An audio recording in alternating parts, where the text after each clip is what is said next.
So for today's video vlog na mga kalpa, no, tuturuan ko nga pala kayo ng napaka-basic kung paano magpalit ng gear oil dito sa Honda Click. So dito sa gear oil, nakita nyo yung nakabilog na tornilyo dyan mga kalpa.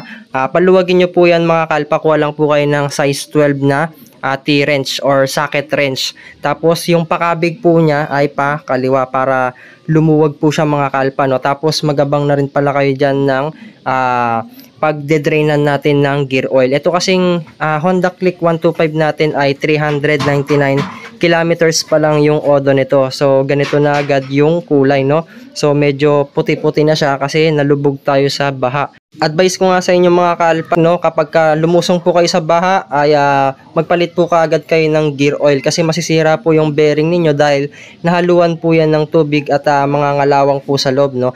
And then tatanggalin na rin pala natin yung pangalawang bolts dito, so yung medyo maliit. So bali size 12 din yan mga kalpa, no, at dyan natin mamaya ilalagay yung langis natin. Itong mahabang bolts na to, yan po yung sa pagdrainan. Tapos ito naman po yung isang bolts, yan po yung pangalawang bolts na tinanggal natin. Syempre sinabay na rin natin yung panglinis ng panggilid para hindi po mangalawang yung mga parts dyan, no. So bali ganito na yung itsura nung langis mga kalpa, no. Parang merong puti-puti siya kasi kapag bago pa lang yung motor dapat medyo malinis pa yung gear oil natin at saka hindi po yan madaling madumihan, no. So dito po pumapasok yung tubig parang sa breather nya dito sa gilid mga kalpa. So ito pakita ko lang yung odo para maniwala kayo. 399 kilometers pa lang yung odo nito at nalubog po kasi ito sa baha dun sa Pangasinan, dun sa probinsya natin. Tapos bubugan na rin pala natin ng malakas na hangin, no, para yung mga natitirang oil dito sa gearbox natin ay matatanggal lahat para wala pong matitira dyan mga kalpa, no. Tapos bugaan na rin natin yung bolts. Huwag po ninyong kakalimutan na ilagay yung pinaka tanso na washer natin dyan, no. Kapag hindi nyo po kasi nilagay yan, maaari pong mag-lock yung bolts natin dito sa may crankshell. Tapos saktong higpit lang po yung pagkakahigpit natin dito sa mga bolts natin dito. Tapos syempre gagamit na tayo ng gear oil, no, yung TBJ STJBT. Ayan, ilalagay po natin lahat itong 120 ml.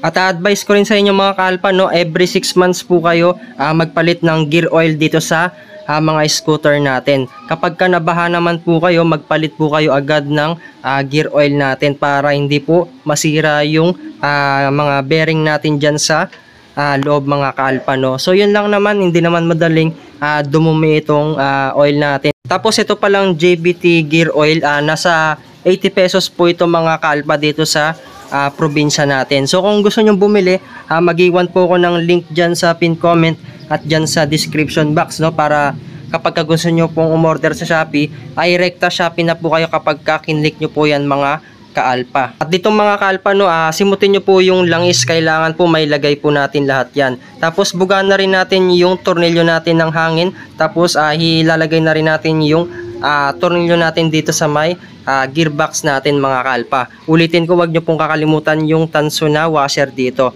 Tapos yung pahigpit po, papunta po yan sa kaliwa. At saktong higpit lang din po yung gagawin natin dito. At ito na nga po magtatapos yung video vlog tutorial natin kung paano nga po magpalit ng gear oil dito sa mga panggilid natin mga kalpa, no. At huwag nyo sana kakalimutan na mag-subscribe sa channel natin and i-click yung notification bell para sa tuwing nag-upload po tayo ay lagi po kayong ma-notify at lagi kayong updated. And thanks for watching. I know